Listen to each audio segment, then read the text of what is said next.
श्रीगणेशाय नमः।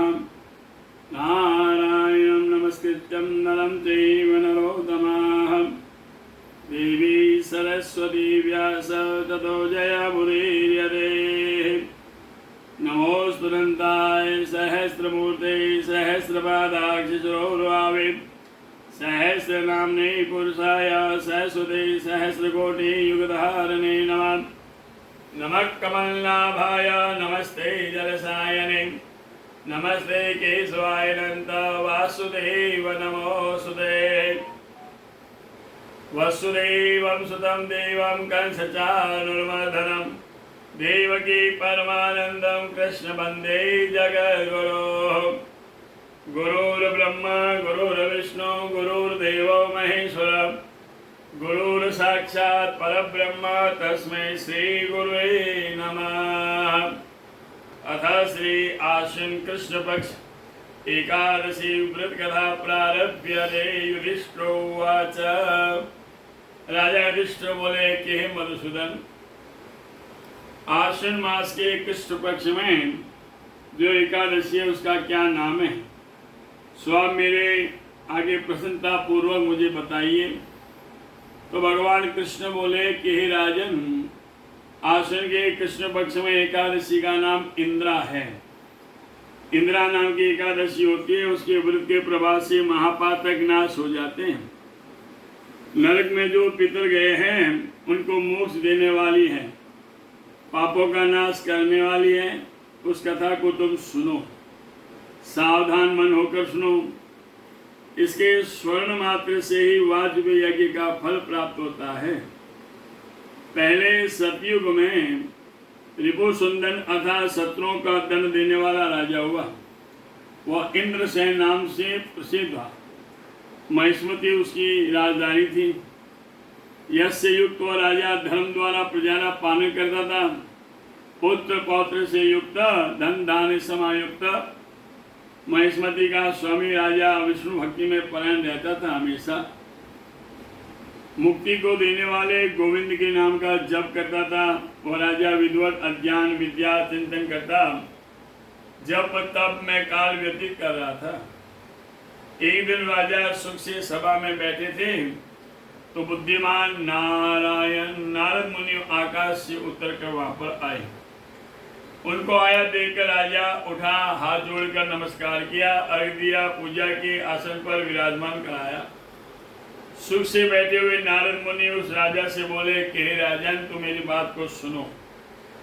तुम्हारे राज्य में सातों अंग कुशल में है, तुम्हारी मति धर्म में है, तुम विष्णु में भक्ति में रत में हो। देव ऋषि के वचनों को सुनकर उन्होंने कहा। राजा बोला कि हे नारद मुनि, हे मुनिवर, आपके प्रसाद से सर्वत्र कुशल है। आज सब यज्ञों की क्रिया आपके दर्शन से सफल हो गई मेरी। हे विप्रवर, प्रसन्न होकर अपने आने का कारण मुझे बताइए, क्योंकि अब बिना कारण आप आते नहीं हैं। तो राजा का वचन सुनकर देवर्षि नारद जी बोले कि हे राजन, ध्यान लगाकर सुनो। मैं तुम्हें विस्मय को देने वाला है, मेरा वचन सुनो। मैं ब्रह्मलोक से यमलोक में गया था। यमराज ने मेरी भक्ति पूर्वक पूजा की। शेष आसन पर बैठा, वहाँ धर्मशील सत्यवान यम की उपासना करने वाले, बहुत सारे पुण्य को करने वाले तुम्हारे पिता को व्रत के बिगड़ जाने से दोष से यम की सभा में मैंने देखा। उन्होंने संदेश कहा है, जो हे राजन सुनो, कि महिष्मतीपुरी में मेरा पुत्र है, इंद्रसेन उसका नाम है। हे ब्रह्मन, पूर्व जन्म में हुए विघ्न के कारण से मैं यमराज के समीप स्थित हूँ, ऐसा उससे कहना। तो हे पुत्रा, इंद्रा नाम की एकादशी का जो व्रत है उसके पुण्य फल तो स्वर्ग में भेजो। तो हे राजन, तुम्हारे पिता द्वारा ऐसा कहा जाने पर मैं तुम्हारे समीप आया हूँ। तो हे राजन, पिता की स्वर्गति के लिए तुम इंद्रा एकादशी का व्रत करो। उस व्रत के प्रभाव से तुम्हारे पिता स्वर्ग को जाएंगे। तो राजा बोले कि हे भगवान, हे मुनिवर, आप प्रसन्न होकर मुझे इंद्रा एकादशी का व्रत कहिए। व्रत किस विधि से करना चाहिए, किस पक्ष में करना चाहिए, किस तिथि में करना चाहिए? तो नारद जी बोले, हे राजन सुनो, इस व्रत की सुविधि को मैं कह रहा हूँ। आश्विन के कृष्ण पक्ष में दशमी के दिन श्रद्धायुक्त होकर प्रातःकाल स्नान कर, उसके बाद मध्याह्न में स्नान कर जल से बाहर आवे, फिर श्रद्धापूर्वक होकर पितरों की प्रीति के लिए श्राद्ध करें, उसके बाद भोजन करके भूमि में शयन करें, फिर निर्मल प्रभात में और जब एकादशी का दिन प्राप्त हो तब दत्तवन आदि करके मुख हाथ धोते, स्नान आदि करके भक्ति भाव से व्रत के नियमों को ग्रहण करें।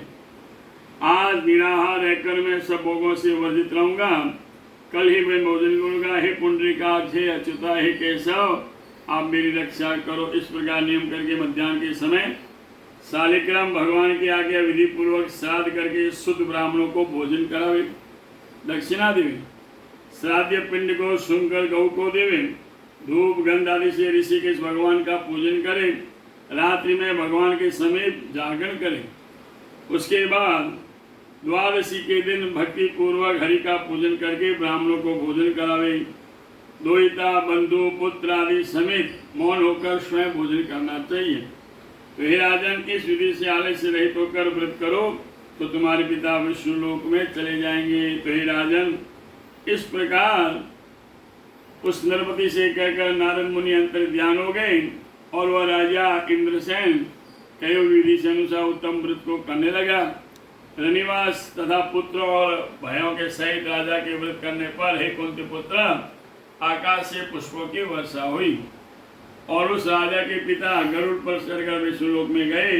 इंद्रसेन राजश्री अंकर राज्य करने के पुत्र को राज्य देकर आप स्वयं स्वर्ग को चले गए। वह इंद्रा व्रत का महत्व मैंने तुम्हें कहा है।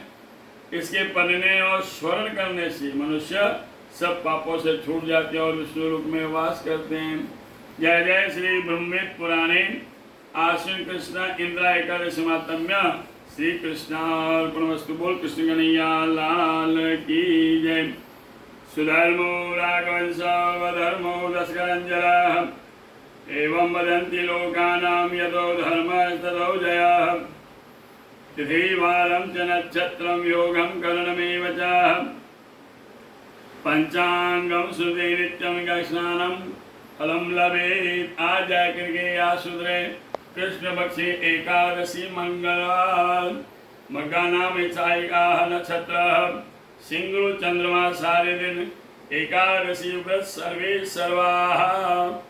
काल बारस बुधवार द्वादशी रो श्राद्ध, तेरस गुरुवार प्रदोष व्रत गुरु प्रदोष, मास शिवरात्रि त्रयोदशी रो श्राद्ध, 14 शुक्रवार चतुर्दशी रो श्राद्ध, अमावस्या शनिवार देव पितृकार्य सर्व पितृ शनिचरी अमावस्या,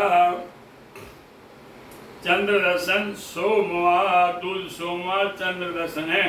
मंगलम भगवान विष्णु मंगलम गरुड़ध्वज मंगलम पुंडरीकाक्ष मंगलाय स्थलोवरी। सब भक्तों ने जय श्री कृष्ण चन्नई सु कमल किशोर व्यासरा सब परिवार सुख समझ जय श्री कृष्ण बोल।